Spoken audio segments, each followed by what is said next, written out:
মাননীয় স্পিকার, আপনার অনুমতিক্রমে আপনি যদি অনুমতি দেন, এটা যেহেতু সাপ্লিমেন্টারি কোয়েশ্চেন সেশন, মাননীয় প্রধানমন্ত্রী ইতিমধ্যেই এই সাপ্লিমেন্টারি কোয়েশ্চেনের সময়ে মাননীয় প্রধানমন্ত্রী অন্য বিষয়ে প্রশ্নের উত্তর দিয়েছেন। আপনি যদি অনুমতি দেন তাহলে মাননীয় প্রধানমন্ত্রীকে খেলার মাঠ ব্যতীত মাননীয় প্রধানমন্ত্রীর তো সব বিষয়ই হচ্ছে না, I got to stop you. Okay, fine. Supplementary question মূল কোশ্চেনের সাপ্লিমেন্টারি, অর্থাৎ ধারাবাহিকতা থাকতে হবে খেলার মাঠ সংক্রান্ত যদি বা অনুমতি খেলাধুলা না দেন তাহলে সংক্রান্ত। বসে যাবো মানে। না, এর মধ্যেই থাকতে হবে, যে কারণে বললাম প্রশ্ন ওকে, সম্পূরক। Thank you. না, এই বিষয়ে প্রশ্ন নেই। থ্যাংক ইউ মাননীয় স্পিকার।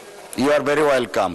সো আমরা যেহেতু উনি ডিক্লাইন করলেন, অ্যাডভোকেট মোহাম্মদ জালাল উদ্দিন, কিশোরগঞ্জ 2। মাননীয় স্পিকার, আপনাকে ধন্যবাদ। মাননীয় স্পিকার, আপনার মাধ্যমে মাননীয় প্রধানমন্ত্রীর কাছে আমার প্রশ্ন যে আমাদের ইউনিয়ন, উপজেলা পর্যায়ে এবং জেলা পর্যায়ে আগের যে খেলার মাঠগুলি ছিল, এগুলি নতুন নতুন বিল্ডিং হওয়ার কারণে মানসম্মত মাঠ নাই।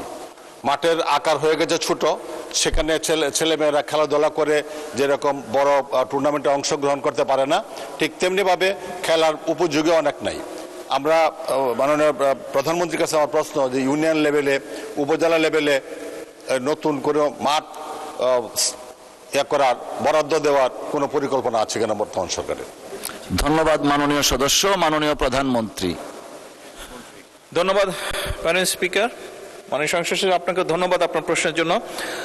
আপনি যদি আপনার এলাকায়, আপনার ইউনো অফিসে যদি আপনি খোঁজ খবর করেন বা জেলা প্রশাসকের কার্যালয়ে খোঁজ করেন, তাহলে আপনি জানতে পারবেন যে এরই মধ্যে সরকারের পক্ষ থেকে তাদেরকে একটি ইনস্ট্রাকশন পাঠানো হয়েছে যে বাচ্চাদের খেলার জন্য বা যে কোনো পর্যায়ের খেলাধুলার জন্য কোথায় খোলা জায়গা আছে, ওপেন জায়গা আছে, সেটি খুঁজে বের করে সরকারকে জানানোর জন্য এই নির্দেশনা এরই ভিতরে পাঠানো হয়েছে মাননীয় স্পিকার।